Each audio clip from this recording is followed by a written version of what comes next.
A forbidden relationship leads to an unthinkable secret that could shatter a millionaire woman's perfect life if it's ever exposed. And if you cherish your family and love videos like this, subscribe to our channel to have 10 years of luck in your life. The Metropolitan Museum of Art's main hall buzzed with New York's elite during the annual Spring Gala. Victoria Adams stood near a marble column, a champagne flute untouched in her hand. Her Valentino dress, worth more than most people's monthly salary, felt like armor rather than clothing. Around her, conversations about stock portfolios and summer homes in the Hamptons merged into white noise. Sarah Mitchell, wife of a hedge fund manager, approached with an air kiss. "Victoria, darling, the fundraiser committee needs you. We're planning the children's hospital benefit." Victoria nodded mechanically, having perfected the art of seeming interested. Her eyes drifted to the oversized windows, where rain streaked down the glass, matching her inner turbulence. The string quartet played Vivaldi, but Victoria barely registered the music. She observed the carefully choreographed social dance around her. Women with perfect smiles hiding marital problems, men in bespoke suits concealing financial troubles. She recognized herself in all of them, another performer in this elaborate show. Greg materialized beside her, his hand pressing firmly against her lower back. "The Hendersons are watching," he muttered through a practiced smile. "Stand up straight, dear. Remember who we are." His words carried the weight of expectations that had been suffocating her for years. Victoria adjusted her posture automatically, feeling the familiar tightness in her chest. "The market's been volatile," Greg continued, steering her toward a group of investors. "We need to maintain appearances more than ever."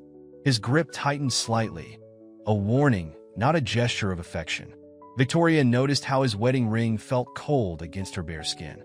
She excused herself after 10 minutes of forced small talk about summer plans in Martha's Vineyard. Making her way to a quieter corner near the service entrance, Victoria finally allowed her shoulders to drop. The weight of the evening, of her entire life, pressed down on her. "Careful there, Mrs. Adams." A warm voice cut through her thoughts. Jamal, one of the parking attendants, had quick reflexes and caught a falling orchid from a nearby arrangement before it hit the floor. Instead of just replacing it, he presented it to her with a small bow and an exaggerated flourish. The gesture was so unexpected, so free from pretense, that Victoria laughed, a genuine sound that surprised even her. It had been months since she'd laughed like that. Jamal's eyes crinkled with honest amusement, no hidden agendas, no social calculations. "My hero," Victoria said, accepting the orchid. Their fingers brushed briefly, and she noticed calluses on his hands, evidence of real work, unlike the manicured hands that populated her social circle. Jamal's smile reached his eyes, creating small wrinkles that spoke of joy rather than Botox. "All in a day's work, Mrs. Adams. Though saving flowers isn't usually in my job description." His casual confidence was refreshing. He didn't try to impress her or gain favor. He simply existed in the moment, authentic in a way that made the rest of the evening feel even more artificial. For those few minutes, the oppressive atmosphere of the gala receded. Victoria found herself sharing genuine observations about the absurdity of some of the guests' attempts to outdo each other with their donations. Jamal responded with witty comments that walked the perfect line between respectful and irreverent. The moment shattered when Greg's voice boomed across the room, calling for attention to make a speech. Victoria's smile faded, reality reasserting itself. Jamal stepped back, resuming his professional demeanor, but something had shifted. In that brief interaction, Victoria had glimpsed another world. One where laughter came easily and smiles meant something real.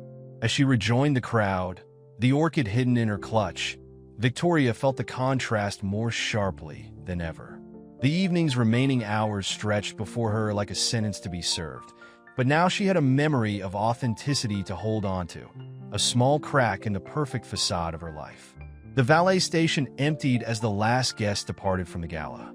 Victoria waited while Greg finished a phone call with Tokyo investors, her wrap doing little to shield her from the spring night's chill.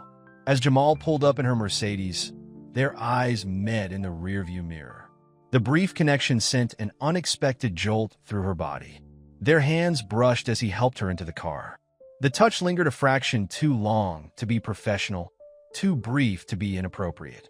Greg slid into the passenger seat, absorbed in his phone, oblivious to the charged moment between his wife and the valet.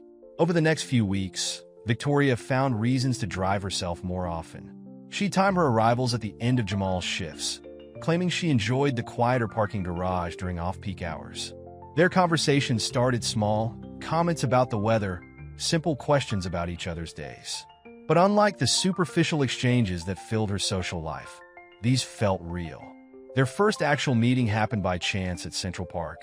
Victoria was taking her morning walk when she spotted Jamal jogging. They ended up sharing a coffee at a small stand away from her usual upscale haunts. For 2 hours, they talked about everything and nothing. Jamal spoke about growing up in Brooklyn, his dreams of opening a community center. Victoria found herself sharing things she'd never told anyone. Her abandoned passion for photography, her fear that she'd become her mother. More meetings followed, each carefully planned to avoid suspicion. They met in quiet cafes in neighborhoods where Victoria's social circle would never venture. Sometimes they just sat in her car in remote parking lots, talking until the windows fogged up from their breath in the cold air. "I used to think happiness was about having things," Victoria admitted during one of these meetings, studying her diamond wedding ring. "Now I'm not sure I know what it is anymore."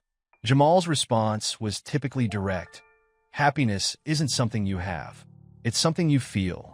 He reached over and took her hand, his warmth seeping into her cold fingers. The physical attraction between them grew stronger, but they maintained boundaries. It wasn't just about desire. They both recognized the dangerous territory they were entering.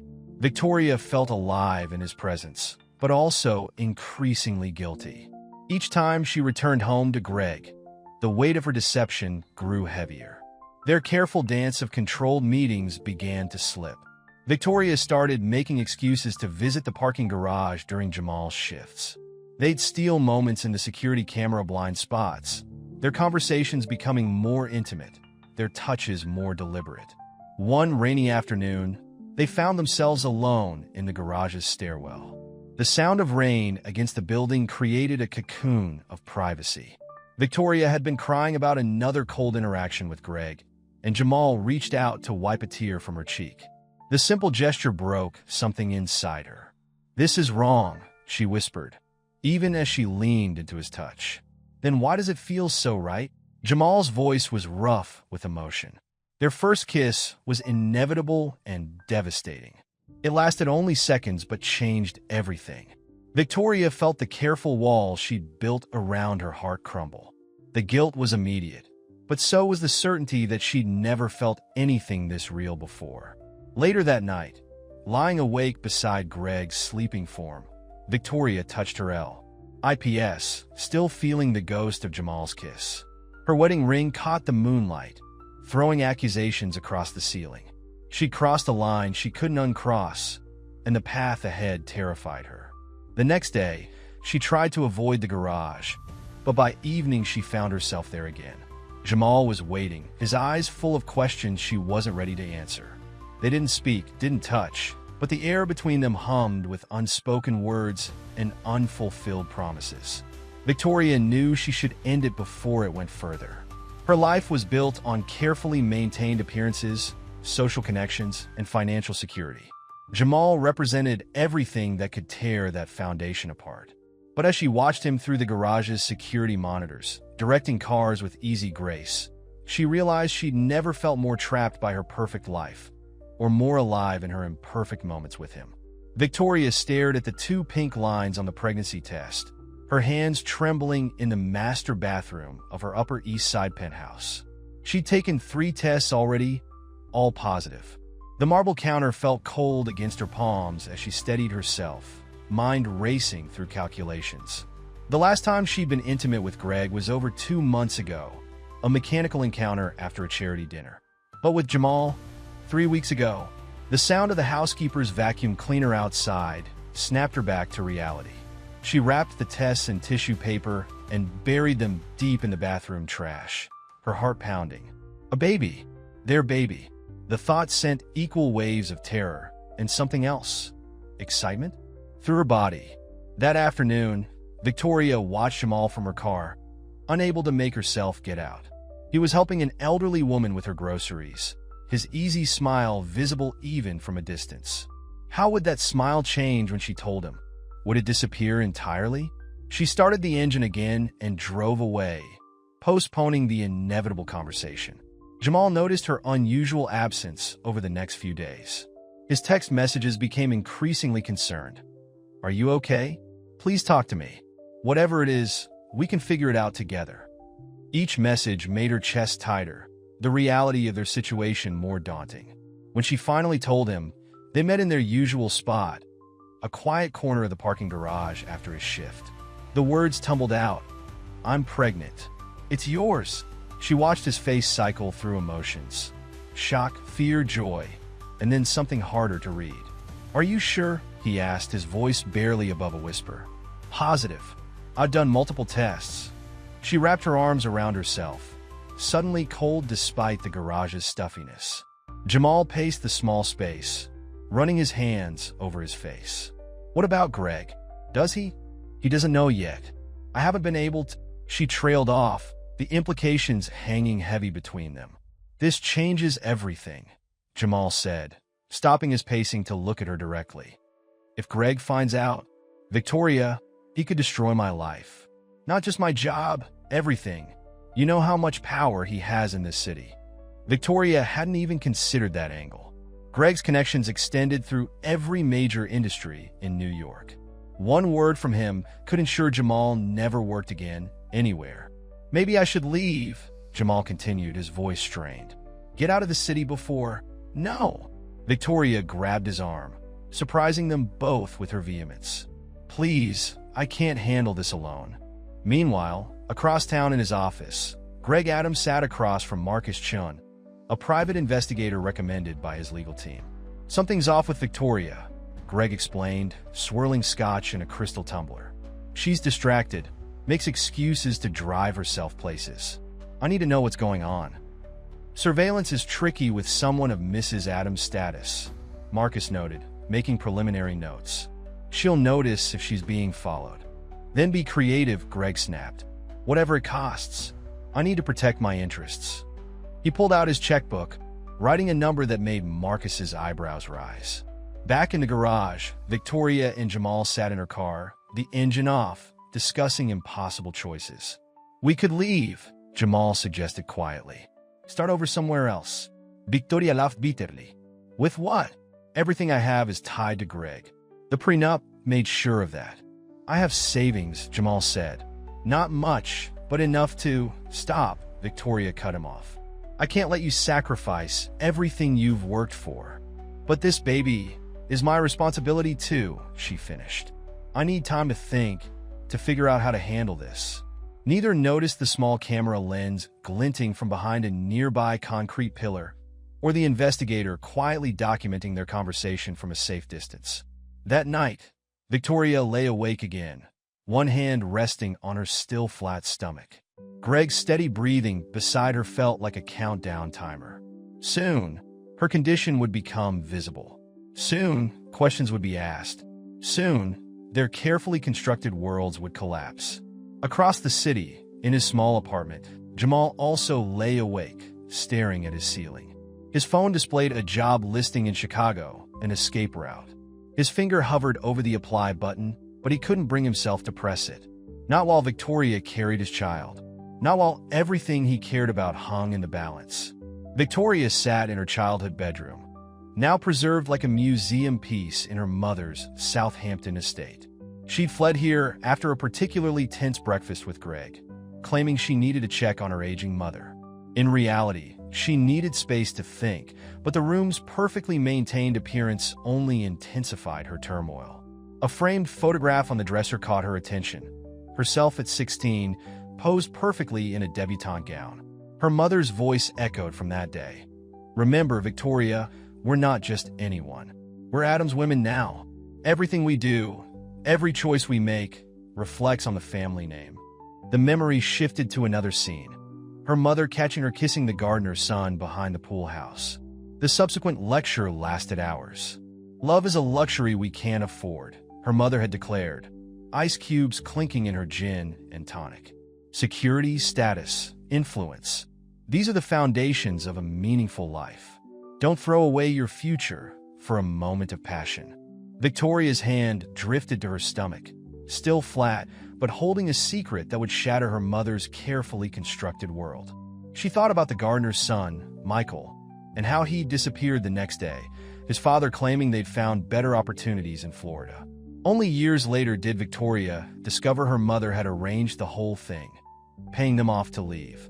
Her phone buzzed, another message from Jamal. They hadn't spoken properly in days, communicating only through brief, careful texts. Each one felt like a time bomb that could explode their lives. "Can we talk? Really talk?" his latest message read. Victoria started typing several responses before deleting them all. How could she explain the weight of generations of expectations? The suffocating pressure of being an Adams woman? The memory of Michael's disappearance felt like a warning from the past. Later that afternoon, she met Jamal in a small coffee shop in Brooklyn, far from their usual haunts. The distance from Manhattan felt symbolic. Here, she could almost pretend to be someone else, someone free to make different choices. "You've been avoiding me," Jamal said, his usual warmth tempered by concern. Victoria stirred her untouched tea. "I've been thinking about my mother." "Your mother?" The confusion in his voice made her realize how little she'd shared about her past. "She taught me that appearances matter more than anything. That feeling's dangerous. That people like me don't get to choose love over duty." The words tasted bitter. "People like you?" There was an edge to Jamal's question. "That's not what Victoria struggled to explain. "My whole life has been about maintaining an image. Even as a child, I had to be perfect.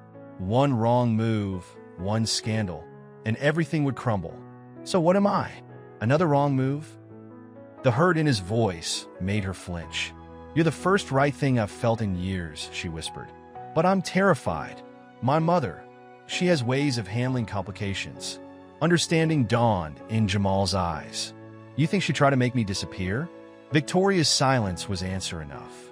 From a corner table, hidden behind a newspaper, one of Marcus Chin's associates documented their interaction. The investigator couldn't hear their words, but the body language told its own story. Meanwhile, at the Madison Club, Greg sat with Richard Foster, Victoria's oldest family friend. "She's been acting strange," Greg confided. "Distant. Emotional." Richard sipped his whiskey thoughtfully. "Now that you mention it, at the last gala." He hesitated. "I saw her talking with one of the staff. A valet, I think. Nothing inappropriate, but she seemed different. Relaxed." Greg's knuckles whitened around his glass. "The valet. What did he look like?" Back in Brooklyn, Victoria and Jamal sat in charged silence. "Tell me about your past," Jamal finally said. "Help me understand." Victoria opened her mouth, 28 years of carefully guarded memories threatening to spill out. But the sight of a man with a newspaper, too still to be casual, caught her attention. Paranoia, trained into her since childhood, kicked in. "We need to leave," she said abruptly. "Now!" Jamal followed her gaze, understanding immediately. They left through the kitchen, thanks to a busboy Jamal knew. On the street, Victoria's hands shook as she fumbled with her car keys. "Victoria," Jamal caught her arm. "Whatever you're afraid of, whatever your past is, it doesn't define your future. You're not your mother." She looked at him, this man who saw through her perfect facade to the scared girl underneath. For a moment, she wanted to tell him everything. About Michael, about her mother's manipulations, about the years of emotional armor she'd built around herself. Instead, she got in her car and drove away, leaving Jamal standing on the Brooklyn sidewalk. In her rearview mirror, she saw the man with the newspaper emerge from the coffee shop, phone to his ear. That night, she dreamed of Michael's face the last time she saw him, full of confusion and hurt. In the dream, his features morphed into Jamal's, and she woke up gasping, her mother's words ringing in her ears. "Love is a luxury we can't afford." Victoria sat in her car outside the parking garage, a carefully worded speech prepared. She would tell Jamal it was over, that they needed to be practical, that their worlds were too different.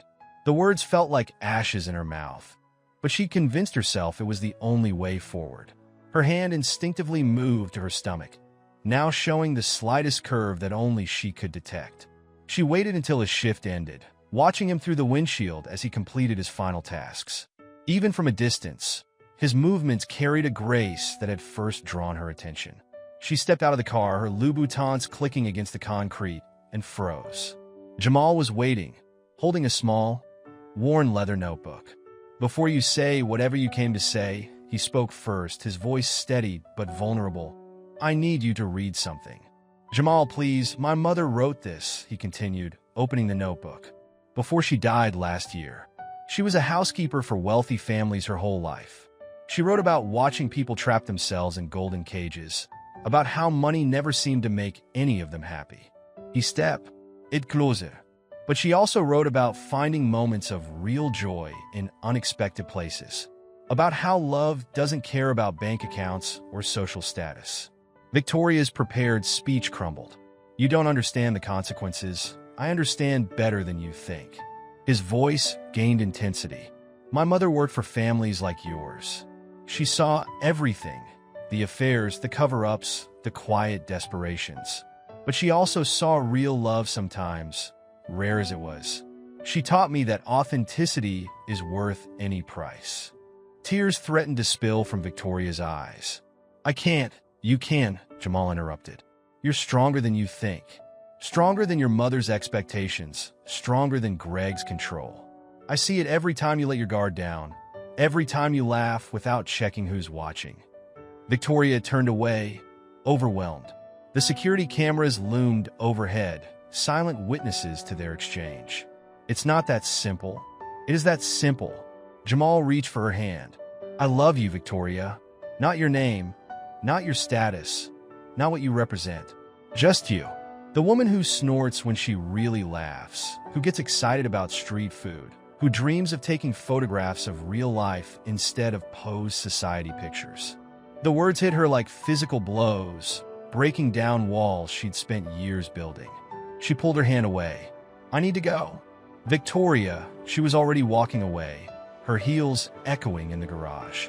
She made it to her car, hands shaking as she started the engine. In her rearview mirror, she saw Jamal standing there, still holding the notebook, looking more defeated than she'd ever seen him. That evening, during dinner with Greg, her phone buzzed with a text from Jamal. "Read this when you're alone." Attached was a photo of a page from his mother's notebook. Victoria quickly deleted it, but Greg noticed her reaction. "Everything all right, dear?" His tone was casual, but his eyes were sharp. "Just a charity committee." She lied smoothly, years of practice making it easy. "They're being persistent about the summer gala." Greg studied her for a moment too long. "You've seemed preoccupied lately." Victoria forced a smile. "Just tired. The doctor says it's anemia." "The doctor?" Greg's fork paused halfway to his mouth. "When did you see a doctor?" "Last week." Another lie, another brick in the wall between them. Nothing serious. Later, alone in her bathroom, Victoria pulled up the deleted photo from her phone's trash. The handwriting was elegant, unexpected for a housekeeper. The saddest sight in these houses isn't the fighting or the affairs. It's watching people choose security over joy again and again, until they forget they ever had a choice at all. Victoria's hands shook as she deleted the photo again. She caught her reflection in the mirror. Perfect makeup, perfect hair, perfect mask. But her eyes told a different story. A sudden wave of nausea hit her, morning sickness that didn't care about timing. As she bent over the toilet, she heard Greg's voice from the bedroom. "Victoria, are you ill?" "Just a moment," she called back, hearing the strain in her own voice. She quickly rinsed her mouth, checked her makeup, readjusted her mask. But when she opened the door, Greg's expression told her the mask was slipping. His concern seemed genuine, which somehow made it worse. "Maybe you should see the doctor again," he suggested.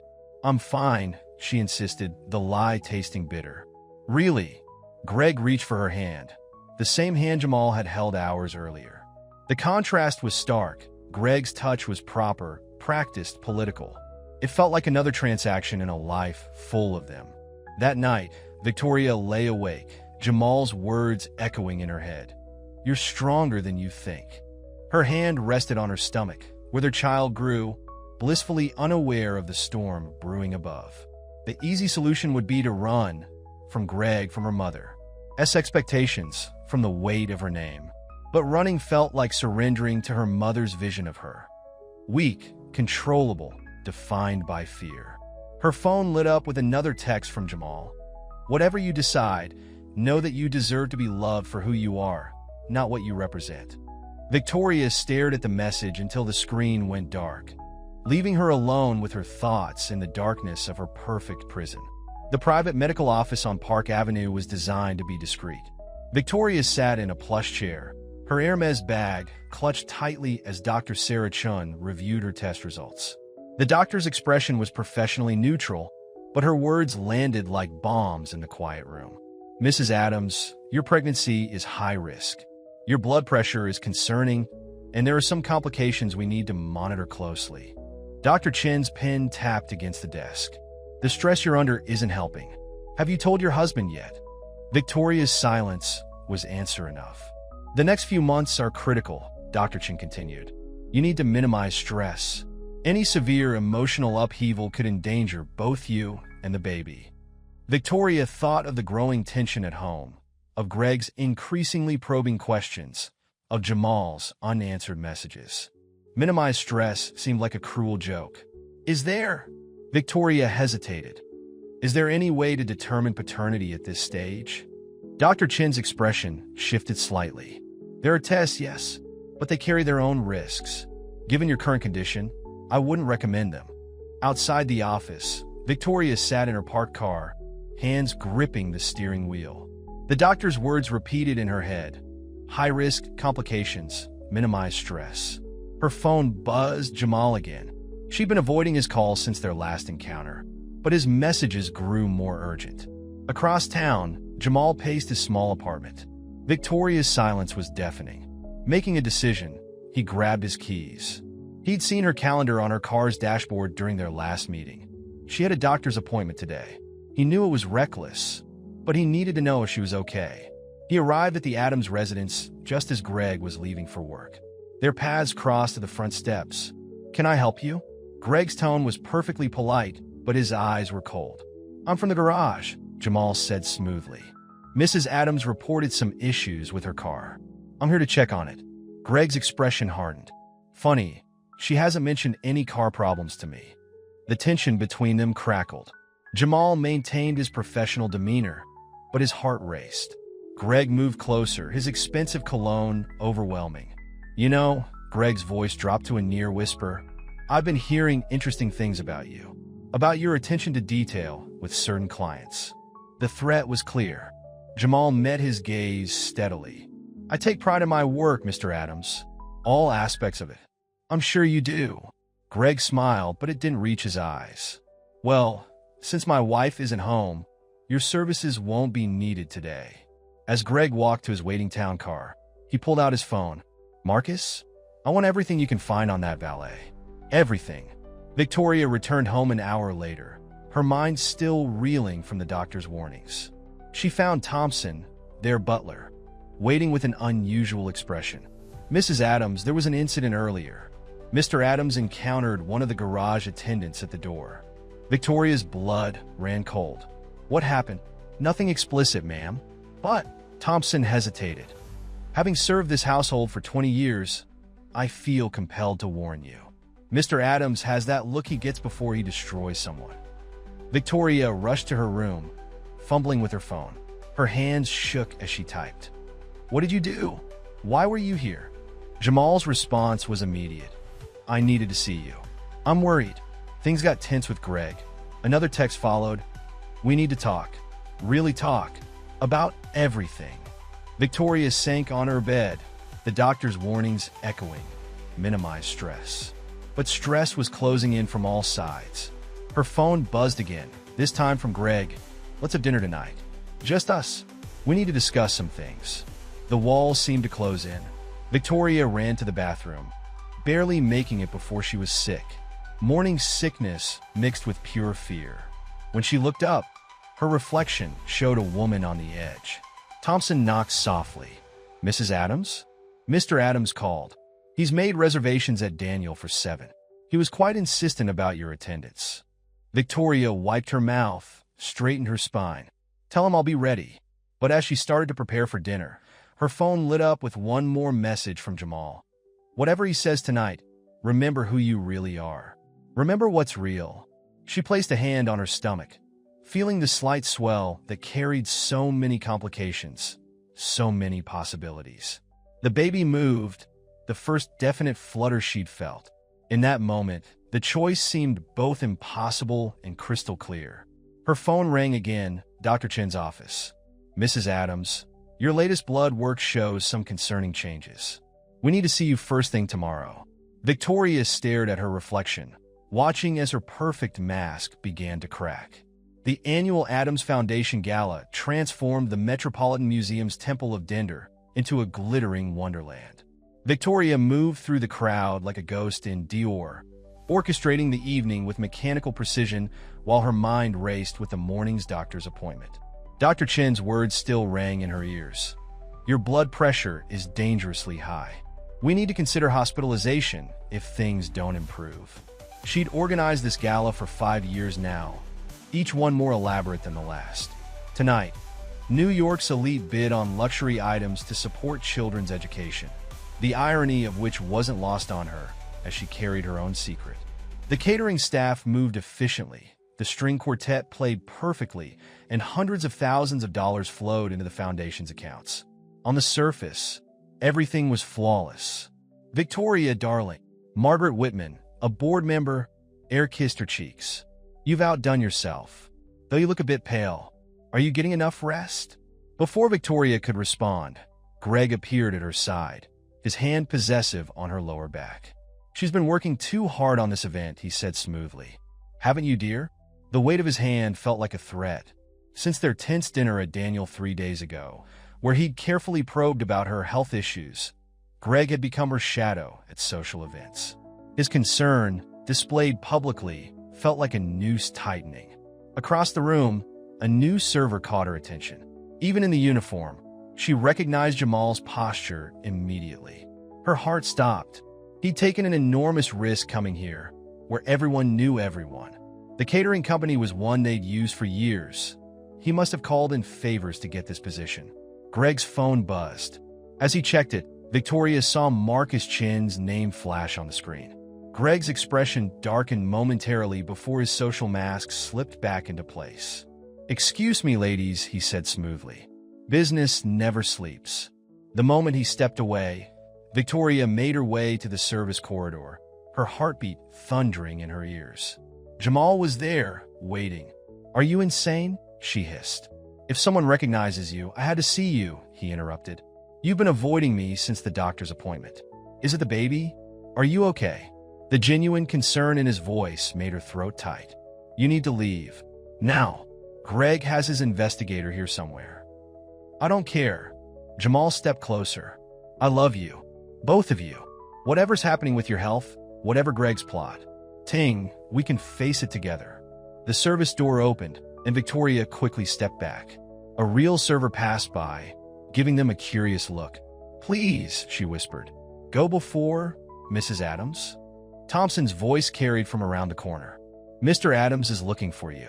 The speeches are about to begin." Victoria smoothed her dress, her hands shaking. "I'll be right there." When she looked back, Jamal had disappeared, but his presence lingered like a ghost. The next hour passed in a blur. Victoria took the stage, delivering her practice speech about opportunity and education. The words felt hollow in her mouth. Every child deserves a chance at their dreams.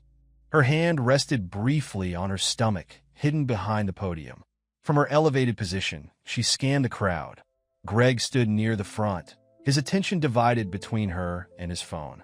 In the back, partially hidden behind a column, she spotted Marcus Chen speaking quietly into his earpiece. And there, by the service entrance, Jamal watched her, his expression a mix of love and determination. The room suddenly felt too warm, too crowded. The lights were too bright. Dr. Chen's warning about stress echoed in her mind as spots began to dance at the edges of her vision. And now, she continued, her voice remarkably steady, I'm pleased to announce this year's special initiative. She saw Jamal straighten, taking a step forward. Behind him, Marcus Chun was moving too, speaking rapidly into his earpiece. Greg's phone lit up again, and his head snapped up, eyes narrowing as they locked onto Jamal. The room started to spin. Victoria gripped the podium tighter, trying to focus on her notes. The words blurred before her eyes. She was vaguely aware of murmurs from the crowd, of Greg starting to move toward the stage, of Jamal pushing through the server's line. Victoria? Greg's voice carried across the suddenly quiet room. Are you all right? She opened her mouth to respond, to maintain the facade for one more moment, but her body had other plans.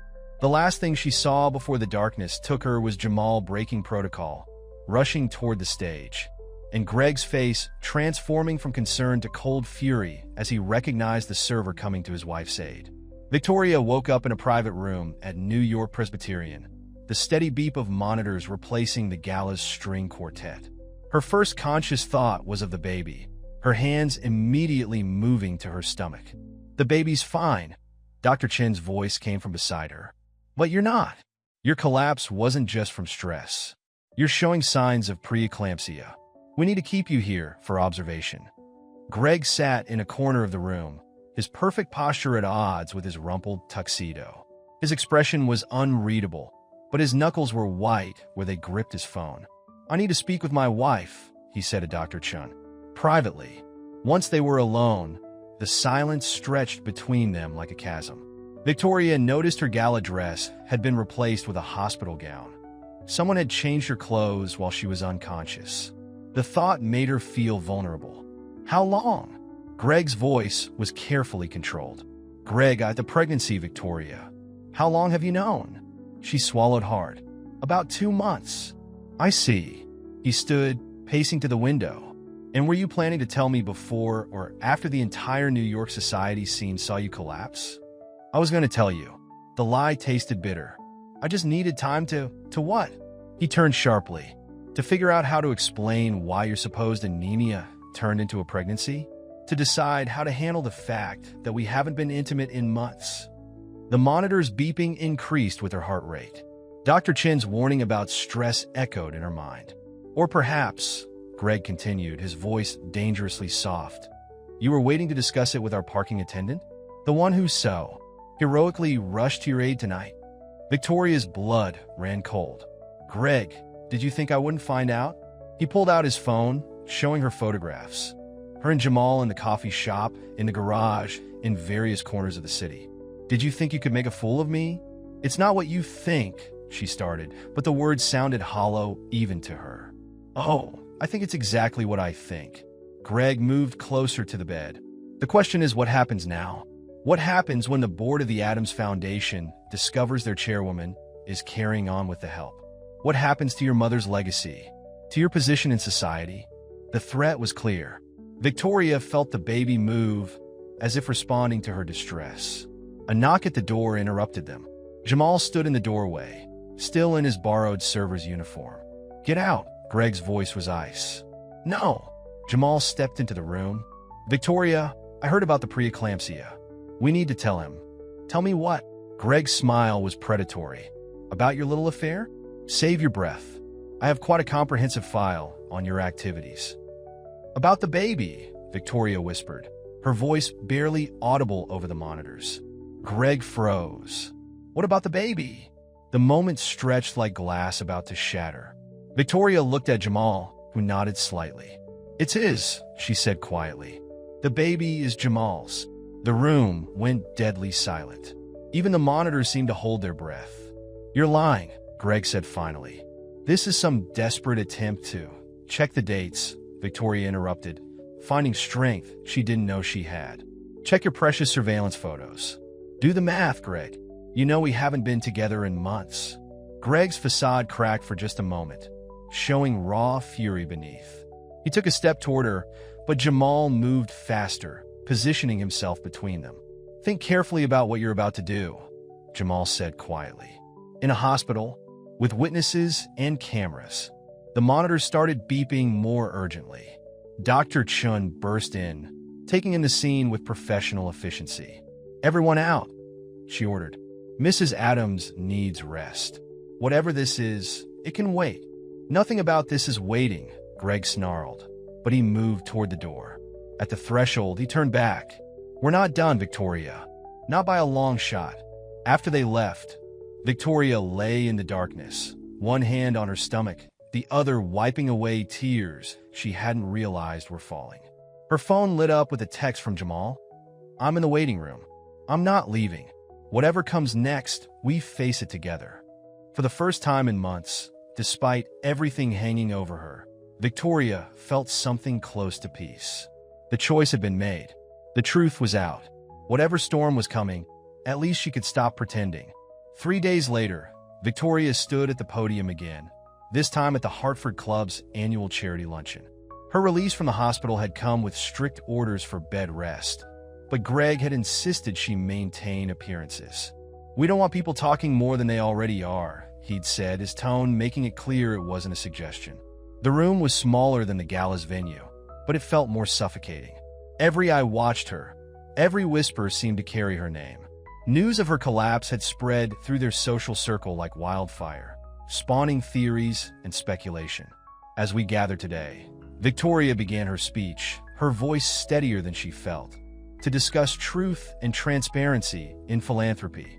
The irony of the topic wasn't lost on her. Greg had chosen it, another of his subtle power plays. He sat at the main table, performing the role of concerned husband perfectly, but his eyes never left her. In her peripheral vision, Victoria spotted Marcus Chin slip into the room, heading straight for Greg. They exchanged whispers, and Greg's expression darkened momentarily before smoothing back into his public mask. "The foundation of any meaningful change," Victoria continued, her prepared speech feeling increasingly hollow, "is honesty. Without it, we build our good works on shifting sand." From the back of the room, movement caught her attention. Jamal entered quietly, dressed in a suit she'd never seen before. Her heart jumped. He shouldn't be here, it was too dangerous. But then she saw something that made her blood run cold. Greg was smiling. This had been his plan all along. Let Jamal come to her public appearance, then expose everything in front of their entire social circle. Destroy them both in one calculated move. Greg stood, grabbing a microphone from a nearby server. "I apologize for interrupting, dear." His voice dripped with false concern, "but I believe we need to address the elephant in the room." The audience stirred, sensing drama. Victoria gripped the podium tighter, her knuckles white. "My wife," Greg continued, "has been keeping secrets.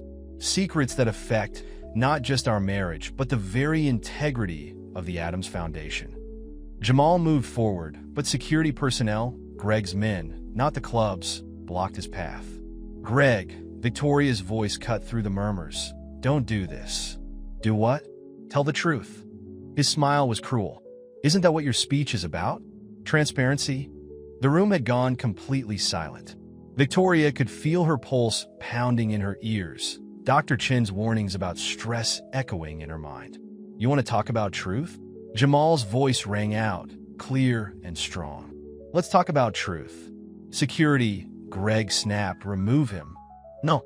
The voice that cut through the chaos was neither Greg's nor Jamal's. It came from the entrance, where an elegant woman in her 60s stood, her presence commanding immediate attention. Eleanor Adams, Victoria's mother, moved through the stunned crowd like a glacier, her Chanel suit as much armor as clothing.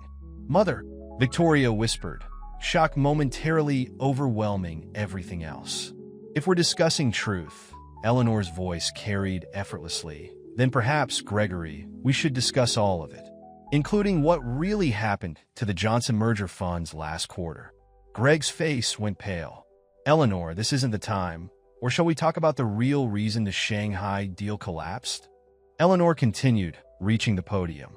"The offshore accounts my investigators found make for fascinating reading." The room erupted in whispers. Victoria watched as Greg's carefully constructed facade began to crack. "You're bluffing," he said, but his voice had lost its certainty. Am I? Eleanor smiled, the same smile Victoria had seen destroy countless social rivals over the years. I may have taught my daughter to value appearances, Gregory, but I also taught her to keep excellent records. Did you really think I wouldn't have contingencies in place? Greg's face contorted with fury. He started to speak, but Eleanor cut him off. Before you say another word, she said quietly, remember, I built the Adams name long before you married into it. I can destroy you with one phone call. The tension in the room was unbearable. Victoria felt lightheaded again, but this time Jamal was there, having somehow slipped past the distracted security. His hand found hers behind the podium, steady and warm. Ladies and gentlemen, Eleanor addressed the room, her voice carrying authority that brooked no argument. I believe we should postpone today's discussions. It seems there are some family matters that require immediate attention. The crowd began to disperse, but not before their phones started buzzing with notifications. Someone had leaked documents to the press, documents about Greg's financial misconduct. Eleanor's timing, as always, was impeccable. As the room cleared, Victoria found herself standing between her mother, her husband, and the father of her child, the truth, hanging in the air like a sword about to fall. The Hartford Club's private dining room became a battlefield. Greg paced like a caged animal, his phone buzzing constantly with news alerts about his financial misconduct. Eleanor sat regally in a high-backed chair, while Victoria and Jamal stood together near the window, his presence giving her strength. You've been watching me, Greg accused Eleanor. All this time. Of course I have. Eleanor's voice was arctic. Did you think I'd let someone like you have unrestricted access to everything I've built? I've been watching since before you married my daughter. Victoria's head snapped up. What do you mean? Eleanor sighed, finally showing a crack in her perfect facade. I knew about Greg's past, about how he constructed his identity, built his reputation on lies. I allowed the marriage because at the time, it served a purpose. You knew? Victoria's voice shook. You pushed me into marrying him knowing he was a fraud? I pushed you into a strategic alliance, Eleanor corrected. One that protected our assets while we gathered evidence. Greg's real name is George Peterson. He changed his identity 15 years ago after a series of investment scams in Chicago. Greg, or George, laughed bitterly. Well played, Eleanor. But you're forgetting something. If I go down, the scandal will still touch the Adams name. Your precious daughter's affair with the help, her illegitimate child, will be nothing compared to your crimes. Eleanor cut him off. The press loves a story of forbidden love far more than they love financial fraud. Victoria and Jamal's relationship will be a romantic footnote to your spectacular fall. Victoria stared at her mother, seeing her clearly for the first time. You knew about Jamal too? I know everything that happens in my daughter's life. Eleanor's expression softened slightly, including how he makes you smile. Really smile, not the social mask you learned from me. But all those lessons about appearances, about marrying for status, were necessary at the time. Eleanor stood, smoothing her skirt. I taught you what you needed to survive in our world. But perhaps I forgot to teach you when to break the rules. Greg's phone buzzed again. His face went ashen as he read the screen. What have you done? Simply released the first wave of evidence to the SEC. Eleanor smiled. Your accounts are being frozen as we speak. The police should be here shortly. You'll regret this, Greg snarled, moving toward Eleanor. Jamal stepped forward, but Eleanor merely raised an eyebrow. Will I? I have decades of influence in this city. You have hours before your arrest. Choose your next move carefully. As if on cue, Thompson appeared at the door.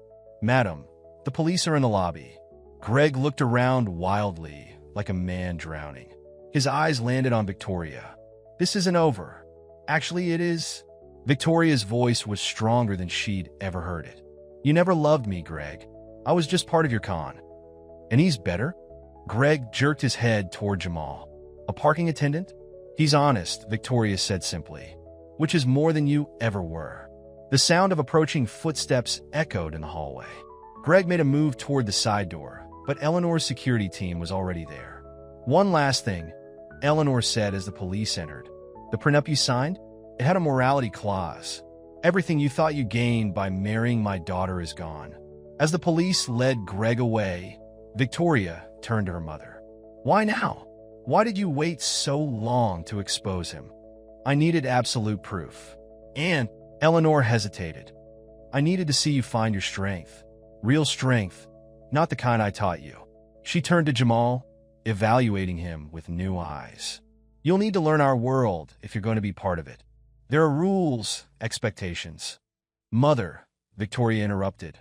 A forbidden relationship leads to an unthinkable secret that could shatter a millionaire woman's perfect life if it's ever exposed. And if you cherish your family and love videos like this, subscribe to our channel to have 10 years of luck in your life. The Metropolitan Museum of Art's main hall buzzed with New York's elite during the annual Spring Gala. Victoria Adams stood near a marble column, a champagne flute untouched in her hand. Her Valentino dress, worth more than most people's monthly salary, felt like armor rather than clothing. Around her, conversations about stock portfolios and summer homes in the Hamptons merged into white noise. Sarah Mitchell, wife of a hedge fund manager, approached with an air kiss. Victoria, darling, the fundraiser committee needs you. We're planning the children's hospital benefit. Victoria nodded mechanically, having perfected the art of seeming interested.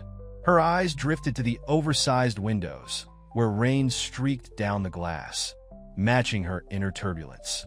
The string quartet played Vivaldi, but Victoria barely registered the music. She observed the carefully choreographed social dance around her. Women with perfect smiles hiding marital problems, men in bespoke suits concealing financial troubles. She recognized herself in all of them, another performer in this elaborate show. Greg materialized beside her, his hand pressing firmly against her lower back.